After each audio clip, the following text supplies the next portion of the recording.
Mike with Cross Country Mortgage, and it's Monday morning. It's time for your Monday morning mortgage update for the week of September the 11th. Hope all of you had a great weekend, had a wonderful weekend, did a lot of adventure, and I'll share with you a little later. So I always try to give you tools, tips, tactics, things that you can use when you talk to your clients, your buyers and sellers, to give them some insight about what's happening in the market. Be the source of that information, but also be the interpreter of the information that's out there, because there's a lot of misleading information. So let's look at what happened last week and what's going to happen this week. Last week, rates got a little worse. There wasn't a really big shift in rates, but a couple things happened. We talked about it last week that a lot of the Fed members are going to be talking this week about what they expect to happen on the September 20th Fed meeting. And the Federal Reserve raises and lowers that Fed fund rate. We know that's not a mortgage rate. That is a rate that banks charge all of us when we borrow money.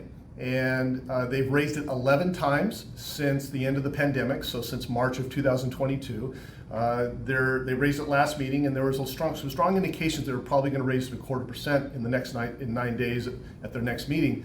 But a lot of the Fed members spoke last week and said, hey, I think maybe we should pause this. We shouldn't raise it, and that's because we're starting to see signs that inflation is getting under control. We're starting to see signs that their policies are working.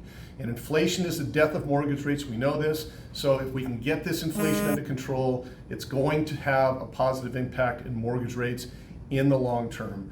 The other thing is we saw some job numbers, some job growth numbers that show the economy is really starting to weaken.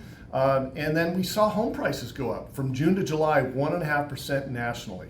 So what are we looking at this week? I always give you a few things, and really the two big things are inflation and then the Treasury's raising money. They do auctions every month. So two big reports coming out this week, CPI and PPI.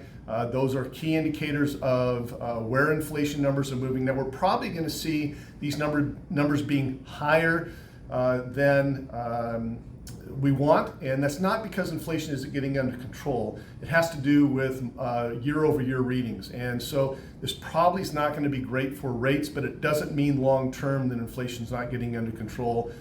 So we'll just see what those numbers look like. Again, if those numbers are higher than expectations, it's not going to be good for rates this week. And Treasury auctions. So Treasury raises money, they sell 30-year bonds, they sell Treasury notes, and the 30-year bond auction this week is the big one because mortgage-backed securities are traded in the bond market. And those 30-year bonds really represent mortgage-backed securities, very, very close cousin to those. And so if there's a strong demand in the bond market to buy those Treasury bonds, that could lower mortgage rates. And those bond traders might want to invest long-term because they see these rates are going to get lower. And then the last thing is there was a couple reports, a couple articles that came out about projection for future home values. And these articles said that price cuts, we've seen price cuts increase, is a projection of future home values. And that really is misleading, because if you look back from 2018, 2019, 2020, 2021, 2022, 2023, every time we see these price cuts, home values have been going up. We've seen a correlation with price cuts and home values going up. Now think about that. If you see price cuts, it doesn't mean the market's going to dive. It doesn't mean home values are going to go down. It means that those prices are too high and they have to get more realistic. But we're also seeing an equal increase in home values. Every single year we've seen this since 2018. So don't let those articles mislead. That's really key information that you can talk to your buyers and sellers about really what's happening in the market. So if you have any questions, let me know. If you have any questions about marketing, the market rates, let me know. We're cautiously floating starting out this week. Obviously move to a locking position if we see the market change. Hope you have a great productive week, and we'll talk to you soon. Bye-bye.